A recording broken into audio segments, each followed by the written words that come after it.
ka sa pagsulong ng ating inang bayan. Bawat tahanay may liwanag sa pag-ibig mong laan. Walang talo, laging wagi ka.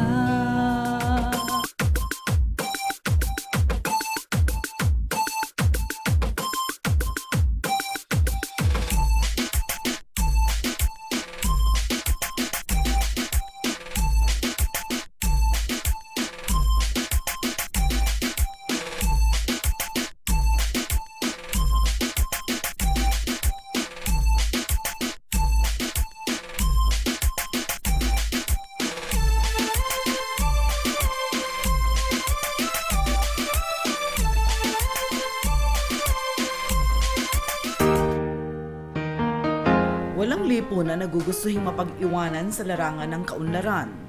Kaya naman lahat ng bansa ay nagsusumikap na makamtan ang mataas na antas o estado tungo sa ganitong layunin. Mahalagang sa prosesong ito ay batid ng lahat na hindi lang pangkalagayang pinansyal ang dapat na isinasalang-alang, kundi maging ang iba pang aspeto at pangailangan ng mga individual na bumubuo nito. Katulad ng isang sasakyan sa lupa man o sa laot o maging sa himpapawid, importanteng mag-shift gear. Minsan maaring ibalik ito sa menor o di kaya naman ay pansamantalang tumigil. Sa pag-andar nito, maaring muli ay dahan-dahang umusad hanggang sa makuha ang sapat na tulin nitong kinakailangan. Isa sa hayag na minsang naisantabi at itinuturing na second class ng lipunan ay ang kababaihan. Batid natin ang kanilang pantay na estado at karapatan na malaya nilang tinatamasa bago pa man dumating ang mga mananakop. Ang posisyong ito ay nawalang parang bula at nabuo ang isang lipunang pinamunuan ng mga praile, ang lipunang nagtanim ng diskriminasyon sa kasarian, ang lipunang nagpakilala ng sistemang patriarkal. Matagal ang pagsikil, ang pagkakakulong ng karapatan ng kababaihan, subalit natural na rin sa atin na hanaping muli ang ating mga sarili. Kaya naman ang ating mga ninuno ay muling nagtangkang ibalik ang lakas at puwersa ng kababaihan. Mula sa nabalam at takdang estado, kinailangang ipagpilitan nilang ang radikal na pagbabago hanggang sa unti-unti ring mabawi ang mga karapatang nawala. Unti-unti lumalakas at umuunlad ang kalagayan ng mga kababaihan. Unti-unti sila'y namumula. Unti-unti ang pagbura ng kahinaang itinanim sa kanilang isipan ng mga dayuhan ay nagiging matagumpay. Unti-unti, ang pagpapaunlad sa sarili ang nagsilbing kapital upang muli ay makabalik sa pedestal na dati kanilang tinutuntungan.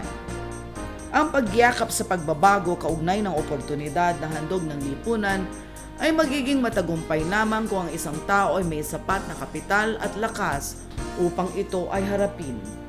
Ito ang napatunayan ng kwentong muli nating sisilipin ngayong gabi.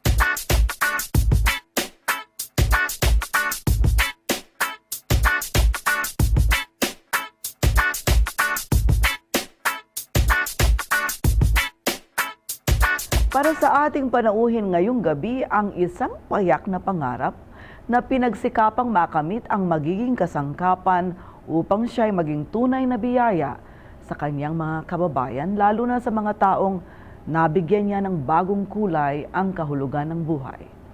Samahan po ninyo akong kilalanin pa ng lubos ang ating panauhin ngayong gabi na si Ginang Gloria Magpayo Manapol. Magandang gabi po sa inyo, Ma'am Gloria. Magandang gabi po, Ma'am Sonia. At kayo po ay bumati muna po sa ating mong tagapanood. Magandang gabi po sa inyong lahat.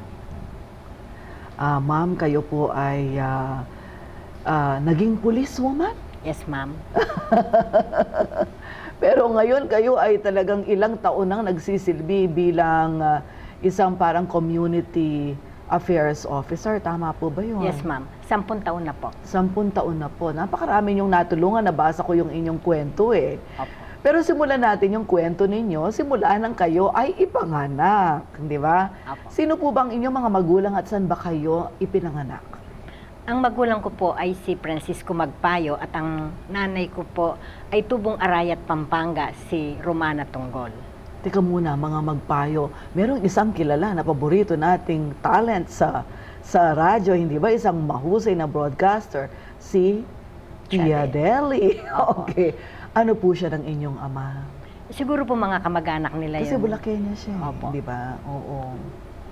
At noon pong marami ho ba kayo magkakapatid? 7 po kami. 7. Opo. O kumusta naging buhay ninyo? Nung pong araw, medyo maganda-ganda naman po yung buhay namin. Medyo nagkaroon po ng medyo hindi ayos nung namatay yung aking father na graduating ako ng elementary grade 6. Ay, napakaaga nyo palang naulila. Opo. Pero kayo ba ay panganay? Hindi po, panlima po ako, bunso ako sa babae. Bunso kayo sa babae. Opo. So, 7 kayong magkakapatid. Anong ikinamatay ng inyong ama? Ano po, isang ano po siya nun, magsasaka water master po siya sa patubig. Kinagat po ng alupong. Kinagat ng? Alupong, ahas. Ahas? Sa bukirin? Opo. Diyos mio, napakasakit naman na pangyayari noon, ano? Opo. At naudlot yung pagpapalaki niya sa inyo. Opo. So, naiwan ng inyong ina na mag-isang nagtaguyod sa inyo? Ganun po ba? And time naman po na yun, wala po kasing hanap buhay nanay ko. Sa bahay lang po ang mga nanay nung time na yun. Oo nga, nung araw, ganun Opo. ang mga nanay eh, no? Sa pagkawala ng ama, hindi kinaya ng ina ni Gloria na humalili bilang tagapagtustos ng pinansyal na pangangailangan ng mga anak. Mabuti na lamang at may maalwang pamilya na tumulong kay Gloria at sa isa pa niyang kapatid sa kanilang pag-aaral. Ang iba naman sa kanilang magkakapatid ay kinailangan ng magtrabaho. Tinaguyod naman po kami pong naiwan na nagsisipag-aral sa high school. Okay. Ng kumpanya. Nung pong mga pamilya Nung pamilya ng mga Limhoko. Opo. Okay. So, lahat kayo, Ano tinaguyod po, hanggang mga dalawa na lang po kami nun. Na nag-aaral, Opo, nung oo. pong yung medyo sinundan ko, graduate po ng Assumption ng teacher. Opo. I see. At ang kumusta naman ang mother ninyo? Ngayon po, wala na rin po siya. Namatay na rin po at the age of 85. Opo. Pero matapos po yun, yung sa mawala ang bahay lang inyong po. ama sa bahay lamang. So, kumusta kayo magkakapatid nung mga Yung panahon na yun? pong medyo matatanda sa amin, may mga hanap buhay naman po sila, yung mga asawa nila. Opo. So, walang nagpatuloy dun sa iniwanan na hanap buhay ng inyong Wala po. kabuhayan ng inyong ama? Wala po. Walang nagsaka, walang nag-aral na maging yung Magsasaka. water, yung Master, sabi niyo, opo. water master, no? Opo. Sa irrigation niya, napakahalaga nun kahit ngayon, hindi ba? Opo. So, wala po. Wala po. So, teka muna, papaano kayong, di ba nagkolehiyo kayo? Opo. Ako po nag-graduate akong secretarial course. At tinaguyod niyo yung sarili ninyo. Opo. Nag-working student Nag-working kayo. student po ako. Okay. At kayo ba ay nag-asawa ka agad? Nung pong nagtrabaho na po ako nun. Nagtrabaho kayo? Saan Bilang po kayo? isang pulis ng Candaba, Pampanga. Nagpulis na kayo? Opo. Bakit nyo naisipan magpulis? Nag-apply po ako ng trabaho. Wala na po kasing magulang, di ba? Babae na lang po. Ang bakante po kailangan pong pulis.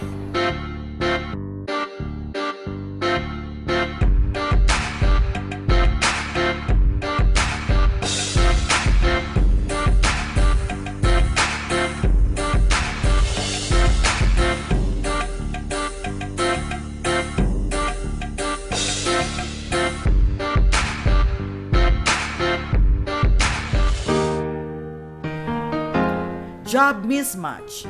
Aring hindi ito ganun kalaking issue sa panahon ni Gloria. Subalit isa na itong mainit na issue sa kasalukuyan dahil na rin sa pagtaas ng datos nito. Isa sa dahilan nito ay ang tinatawag na pag-oversubscribe sa mga kursong sobra-sobra ng supply sa bansa at hindi na kailangan sa kasalukuyang industriya. Ang problemang ito ay madalas isisi sa mga magulang, pero maaring masolusyonan kung magkakaroon ng sapat na edukasyon upang ipabatid sa mga magulang ang mga mag-aaral na tutuntong sa kolehiyo ang mga in-demand programs na kakailanganin ng labor market sa kasalukuyang panahon. Sa kanyang panahon, inamin ni Gloria ng kanyang kursong kinuha ay ang siyang pangunahing kinukuha ng halos lahat ng mga kababaihan noon. Walang pag-aaral o anumang maayos na sistema ng pagbibigay kaalaman sa kung ano ang dapat na kunin ng mga mag-aaral na kursong makapagbibigay sa kanila ng siguradong trabaho sa kanilang pagtatapos.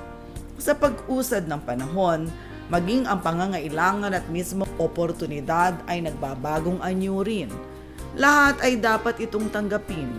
Lahat ay dapat handa sa pagharap sa anumang bago at kung kinakailangan sa ating biyahe, handa tayong mag-shift gear. Wagi ka, wagi ka. Malayo sa kursong kinuha ni Gloria ang trabahong kanyang napasukan. Hindi makinilya ang kanyang binantayan, kundi ang mga tao sa kanilang bayan. Hindi kayo natakot, walang naging pangamba na siyempre maging pulis nung araw, hindi ba? Nung gitna ng kaguluhan, may mga patayan, etc. Hindi kayo natakot? Hindi naman po.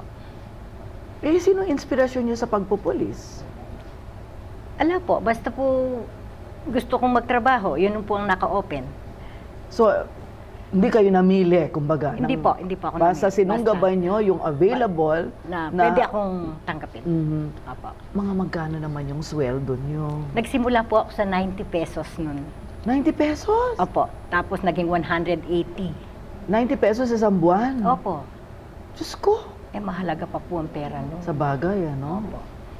So, 90 pesos isang buwan. Umabot kayo ng mga ilang taon ba kayo nagpulis? 6 po. 6 na taon din kayo nagpulis, Opo. ha? Ano yung mga nung nagpulis kayo, ano yung masasabi ninyong nagustuhan nyo sa inyong naging trabaho bilang policewoman at yung pinakaayaw ninyo? Ang nagustuhan ko po para makapaglingkod din sa bayan. Opo. Eh, ala po ako ngayon, basta po kung ako binigyan ng duty ng happy namin, nag-duty ako maski gabi. Teka muna, 10 years pa lang kayo sa trabaho nyo ngayon, hindi ba? Opo. So, doon sa San Miguel, ano yung mga ginawa ninyo? Ano yung mga naging trabaho ninyo doon sa munisipyo? Ano po ako, CAU ako sa Community Affairs Office. Talagang doon kayo nagsimula? Clerk 2, opo. Clerk 2. So, from a policewoman, naging government employee kayo? Tapos po, umalis po ako sa munisipyo, kumandidato akong kagawad sa barangay namin. Kagawad? Opo, 2 term po ako. Naging 9 years po akong naging kagawad sa barangay namin. Full-time kagawad kayo? Opo. Ng Barangay San Vicente. Barangay San Vicente. Naku, kayo pala ay politician, ano? Opo. Bakit niyo gusto ang Yun na nga po, pagiging yung goal kagawad? po ng aking sarili ay makatulong sa aking kababayan. Mahilig po ako kasing tumulong, mami. At saka siguro mahilig din kayo makialam. Opo. Hindi, kasi napaka-importante.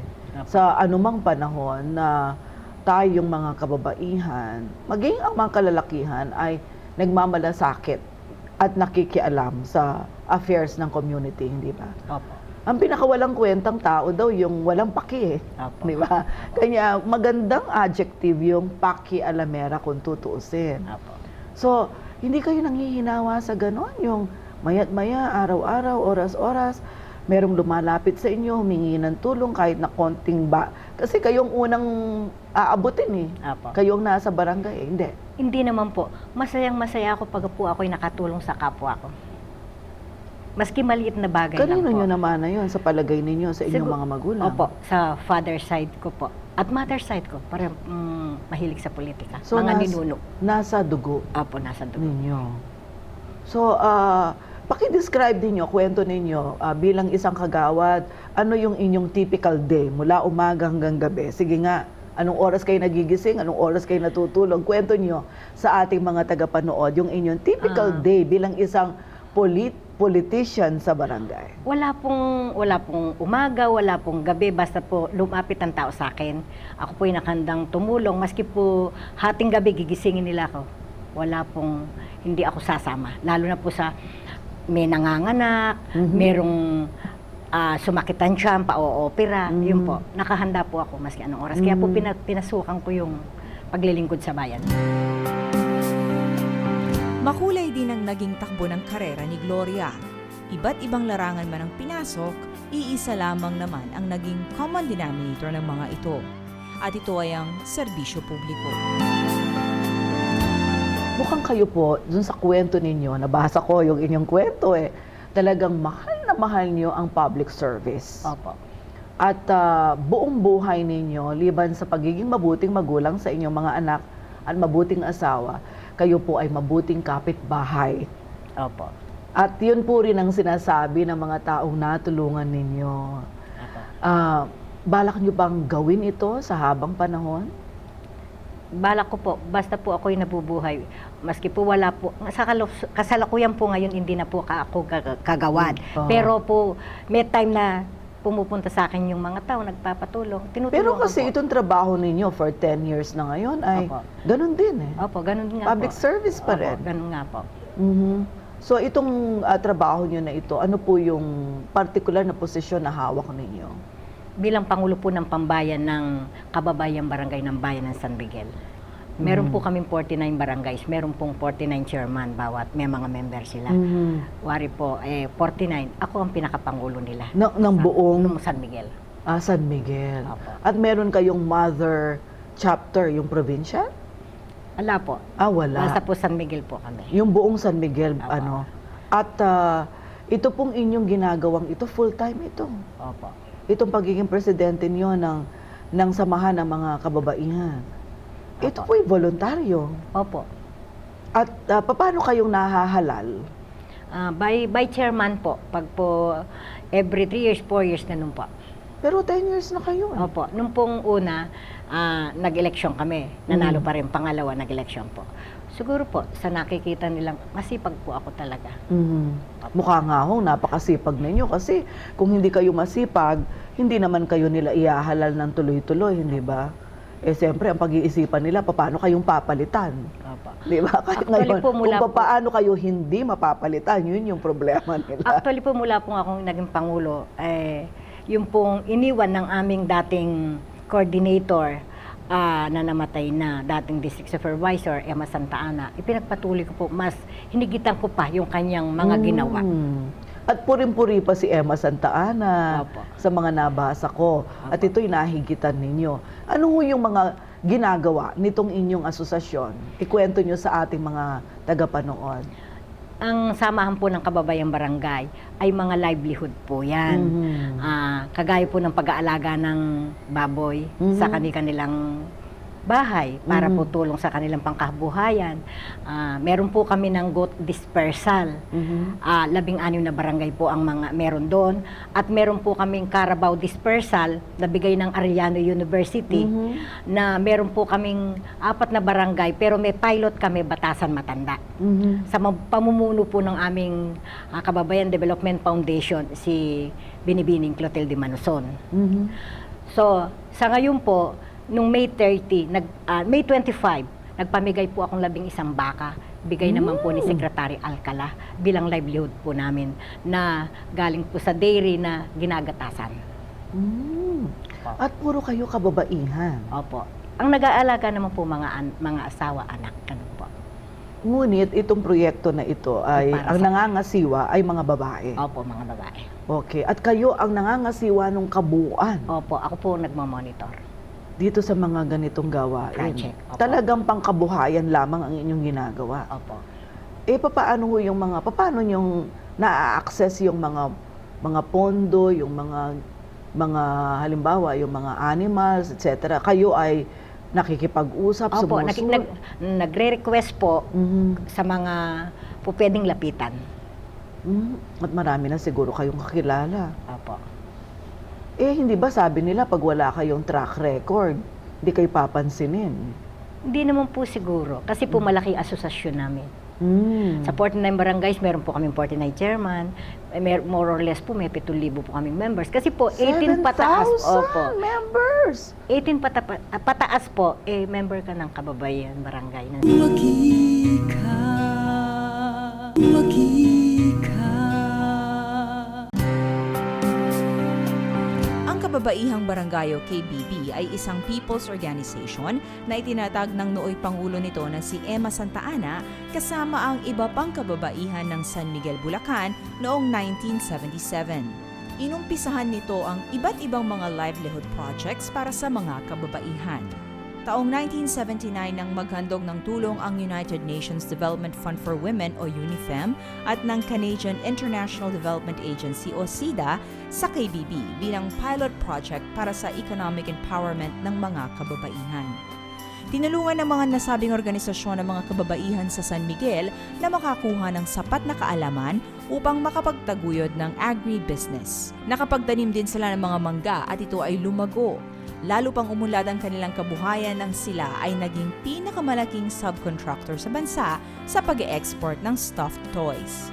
Naparangalan na rin ang KBB bilang Best Women's Rural Development Project ng Asia noong 1984 at Best Women's Development Project in the World noong 1989 ng United Nations Development Fund for Women. Mula nang siya ay maupo bilang Pangulo, yung mga naipundar na ng mga nakaraan ay masigit niyang ginampanan ng maayos at marami siyang naidugtong na panghanap buhay sa mga kababaihan ng San Miguel. Nakapagbibigay rin po siya ng mga mahalagang tulong sa komunidad bilang siya ang coordinator ng kababaihan sa mga iba't ibang sangay o NGOs na nagbibigay ng tulong, medical mission at yung mga operation ng katarak, tulong-tulong ay nagagampanan niya ng maayos ang kanyang paglilingkod sa kanyang mga kababaihan ng San Miguel. Dito po sa inyong ginagawang ito, kayo po ba, ano yung reward na nakukuha ninyo?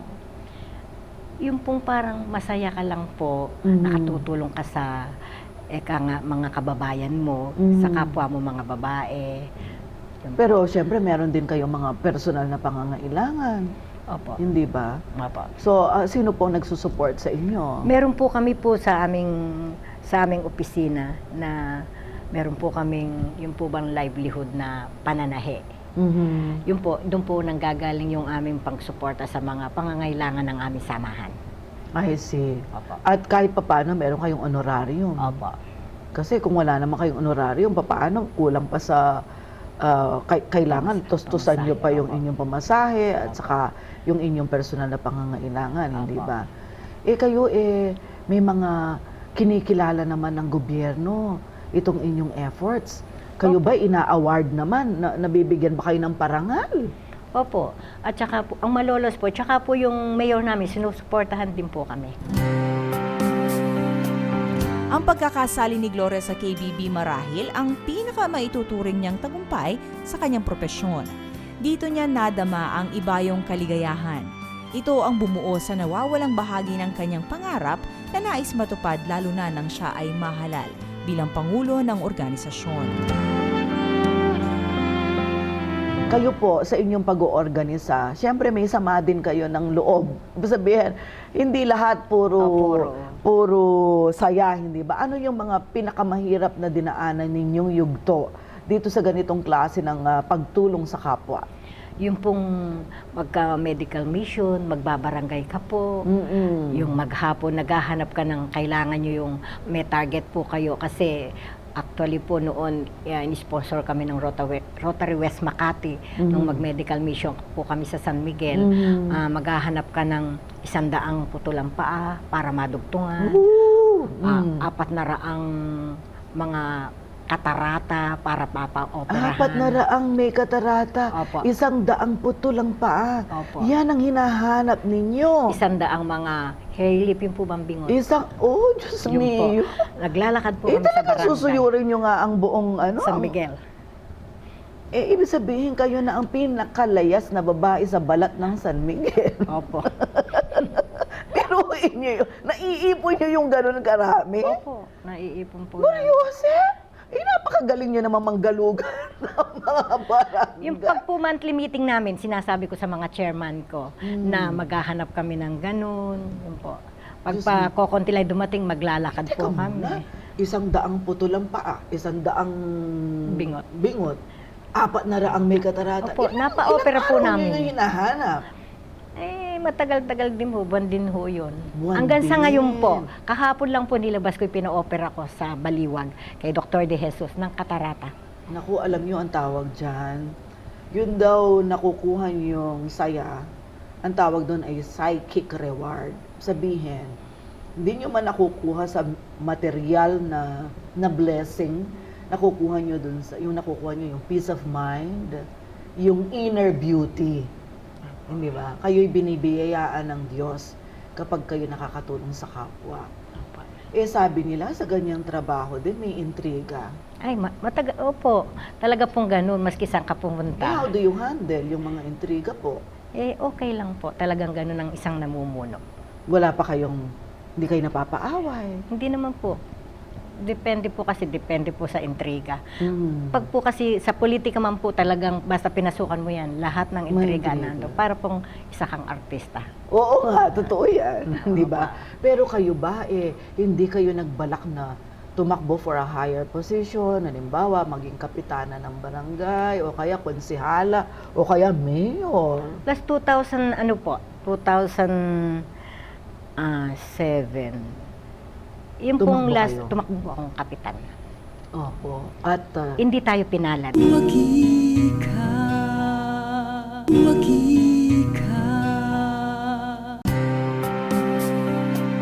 Mula sa kanilang pag-iibayong iangat ang antas ng ekonomiya ng bawat miyembro at mamamayan ng San Miguel, pinasok ng KBB ang politika pagkatapos nilang lumahok sa seminar tungkol sa transformational politics na isinagawa ng Center for Asia-Pacific Women in Politics o CAPWIP noong taong 1994. Mula rito, kanilang tinukoy ang mga mabubuting bagay na nais nila sa politika. Kabilang dito ang pagkakaisa at kooperasyon, mga politikong may paninindigan at patas, tapat na opisyales, hindi pamimili ng boto, at mabuting politiko na modelo sa kanyang pamilya. Samantalang ang mga dapat alisin ay ang political dynasties, OPM o O-Promise Me na politiko, korupsyon, at mga politikong iniintindi lang ang pansariling interes.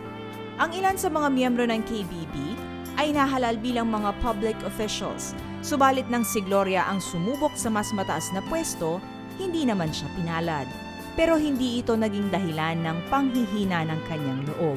Nagpatuloy pa rin siya sa kanyang maalab na paglilingkod. hindi ba kayo napipikon pag gano'n? Hindi naman po kasi Halimbawa, hindi nyo ba, kasi may mga nakakausap ako, sinasabi nila, pagkatapos ko kayong tulungan, pagkatapos kong ialay ang buhay ko sa inyo, pagkatapos hindi nyo man lamang ako iboboto, wala kayong gano'n. wala po. Tuloy pa rin po ang pagtulong ko sa kanila basta lumapit sila sa akin maski hindi nila ako binoto. With position or with no Ano, position, opo. ganun pa rin. Opo. Kasi yung iba, ang naging epekto sa kanila at hindi naman natin sila masisisi yung, bahala na nga kayo. Parang mga walang pasalamat. Hindi nyo sinasabi. Hindi po. Bakit? Kasi po ako, pumasok ako doon, talagang gusto ko makatulong. Kung talaga pong hindi naman ako para doon, okay lang po. Yun siguro ang binigay sa akin ng Panginoon Diyos. Ano ang maipapayo ninyo doon sa mga gustong... Kasi alam nyo, maraming nanonood sa atin na sa palagay ko, makapupulot ng inspirasyon at aral mula sa inyong ginagawa na dapat ang babae ay hindi lamang sa bahay.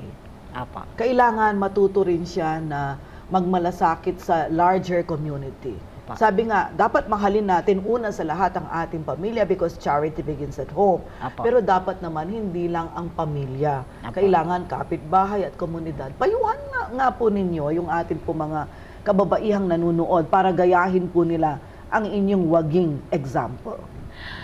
Tayo pong mga babae, kailangan po maging masipag tayo, matiisin, at kailangan po makatulong tayo sa pamayanan, sa ating bayan, sa ating mga kabarangay. Hindi naman po kung babae tayo, pambahay lang, kailangan po makialam tayo sa ating mga paligid. At alam ninyo, dito sa organisasyon ng kababaihan, maraming iba't ibang problema na dinaranas sa mga babae. Kayo po ba, kunyari, merong, di ba, merong mga biktima din ng karahasan? Opo. Nalalapitan din mo ba kayo para sa mga ganon? Yung mga sinasaktan ng asawa, yung mga naaabuso, kayo ba ay tumutulong din sa ganon? Basta po may lumapit sa akin, tumutulong din po ako. Aware po kayo, marami na pong batas ngayon, di ba? Opo. Yung Republic Act na nagbibigay ng barangay protection para sa mga kababaihan na inaabuso, sinasaktan. So aware po kayo dito sa mga ganitong mga batas. Opo. Kayo po ay nalalapitan din ng mga kababaihan. Opo. Sa inyo po bang lugar dun sa San Miguel, kumusta yung inyong meron kayong opisina, meron kayong parang livelihood center? Opo, meron po kami. Kababayan Barangay Training Center. Itong inyong livelihood center, ilan yung mga patahi ang yung mananahi doon? Dini po sa Baliti, more or less po siguro kulang 100. Dini naman po sa Bantog, 2 po yung aming patahian. Meron pong kulang 50. Aba, marami. Opo, So marami na talaga kayong naipundar. marami na po. Kayo po ba bilang presidente, kayo din ang manager? Ako po din po ang nagmamanage.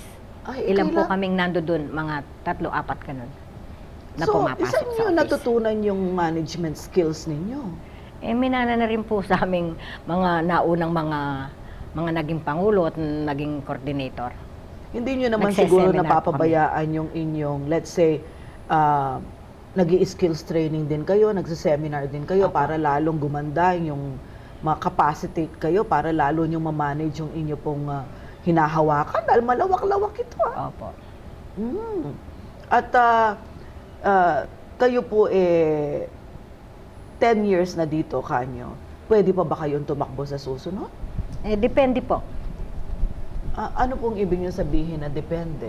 Kung halimbawa, gusto pa ng mga samahan o gusto mo pa ikaw mismo. Walang term limits. Meron po. Basta po 3 taon pong every 3 years or 4 years nag-e-election po. Ganun.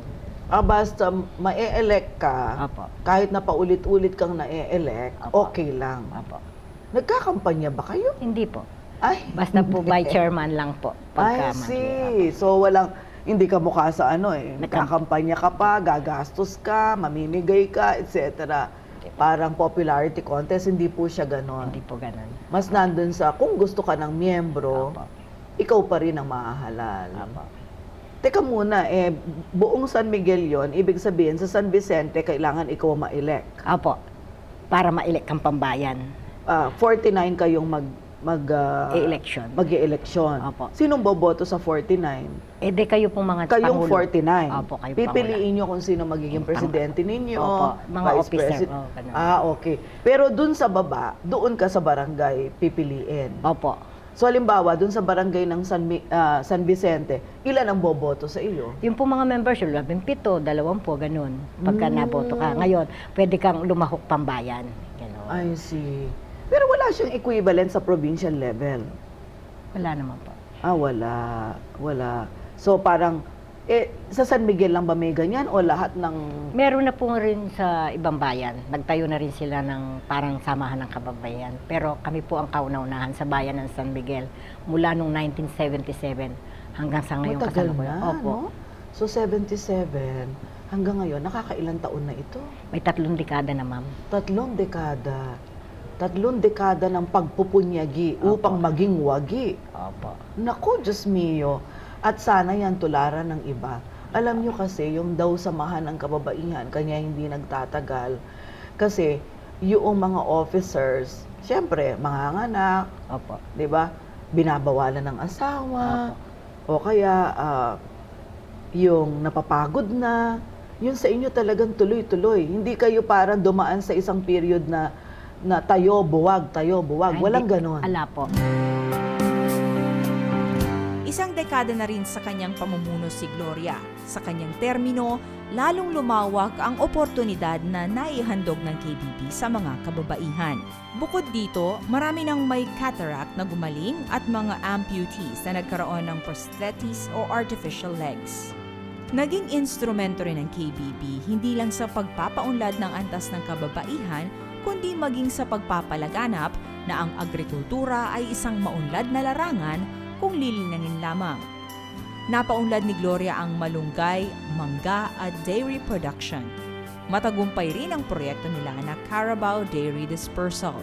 Dahil dito, nabawasan na ang importasyon ng gatas sa ibang bansa at nabigyan pa ng dagdag na kabuhayan ang mga miyembrong kababaihan. Ano dapat nakatangian ng isang presidente o officer nang sa ganon ang samahan ay magtuloy-tuloy? Sa isang mamumuno, kailangan alam mo lahat. Kailangan alam mo lahat. So hindi basta-basta. Ibig ko sabihin, kahit na masipag ka, kailangan din meron ka ring kakayahan Opo. na mag-manage nung ganun kalawak na proyekto. Opo. Kasi kundi babagsak din yan eh. Opo. Hindi ba? At ang dami nga nating alam mga established na kooperatiba na babankrupt eh. Opo. Di ba? Dahil parang officers lang ang napapaboran. Opo. Sa inyo pa paano nyo nilalabanan yung gano'n? Kami po kasi pag may livelihood kami, una sa chairman. Susunod po, pag po yun, dispersal po sa mga member niya. So talagang dapat nasi-share. O nasi-share. Wala dapat na parang... Ikaw lang. Ikaw. Opo. Kasi yun, Kailangan lahat. alam nyo yun, hindi ba? Yung familiar kayo Alang dun iniwan sa tinapay, kailangan lahat. Putol-putol. dapat hati-hati. Hati-hati. Hindi yung pwedeng, kalahati sa akin, kayo, lahat kayong 7,000, hati-hati kayo sa kalahati. Hindi ganon. Opo. Kumbaga, dyan, parang ang isang susi, dapat, ang namumuno, dapat, Unahin mo sila. unahin ang miyembro bago ang sarili. sarili. Ay, naku, napakaganda niyang aral na yan, yung inyong iniwanan na kumbaga, value na yan. Ano po? So, Tita Glo, kausapin niyo yung ating mga tagapanood, mag-iwan kayo sa kanila ng isang panghuling mensahe na kanilang paulit-ulit na babalikan. Ang masasabi ko lang po sa mga kapwa ko babae, kailangan po masipag kayo, matyaga kayo sa ganyang ekangang samahan para po makatulong tayo sa ating kababayan. Yun lang po. Naku, napaka-iksi nyo magsalita, Tita Glo. Sa ngalan po ng Wagi, ako po ay nagpapasalamat sa inyong pagpapaunlak sa aming invitation. Ako po ay tuwang-tuwa sa inyong kwento sapagkat kayo ay tunay na Wagi, isang ordinaryong babae sa barangay na naghangad lamang na tumulong sa kanyang kapwa. Ngayon ay masasabi nating bayani kayo ng inyong komunidad. Maraming salamat po sa inyo. Thank you so much. And congratulations. Ilang beses man ang kanyang pagkambyo, ilang beses man ang kanyang pagpapalit ng okupasyon, nalulubak man sa patuloy na landas na tinatahak, nananatili naman ang katatagan ni Gloria sa layunin at misyon, sa pagpapaunlad sa sarili at pagtukoy ng nais ng kanyang puso't isipan. Siya ay nagwagi at patuloy pa ring maglalakbay tungo sa mas maunlad na kalinangan, pansarili man o para sa pamilya, kapwa at bayan. Ang kaligayahan at katiwasayan sa ating puso habang ginagampanan natin ang ating tungkulin at responsibilidad ang magtutulak sa atin upang lalo nating mapagbuti ang ating mga gawain at layunin. Marahil may kanya-kanya tayong motibasyon sa pagpili ng ating propesyon o trabaho. Ngunit sana tulad ni Ginang Manapol ay matagpuan natin ang tungkulin na magbibigay sa atin ng tunay na kahulugan ng kaligayahan at tagumpay sa buhay. Hanggang sa muli, ako po si Sonia Soto. Samahan niyo ako sa mga susunod pang episodes ng Wagi, ang programang naghahandog sa inyo ng mga kwentong tagumpay ng bawat Pinay. Magandang gabi at maraming salamat po. Ika sa iyong tagumpay, may bahagi ang iba. Para sa inyong mga tanong, komento o suhestyon, i-type ang CLTV space Wagi space ang inyong pangalan at address at mensahe at isend sa mga sumusunod na numero. Tuloy na ikot dahil may Wagi would like to thank Jasmine Furnitures. Contact them at 045-893-3035 or 893-3036. Veras Mabuhay Furniture. Visit them at Henson Street, Angeles City. 1010 Salon and Spa. Contact them at 045-455-1010 or visit them at F. Lazatin Boulevard, Dolores, San Fernando, Pampanga. Huwag ikaw mabaihan, dapat kang tularan sa pagsisikap mo.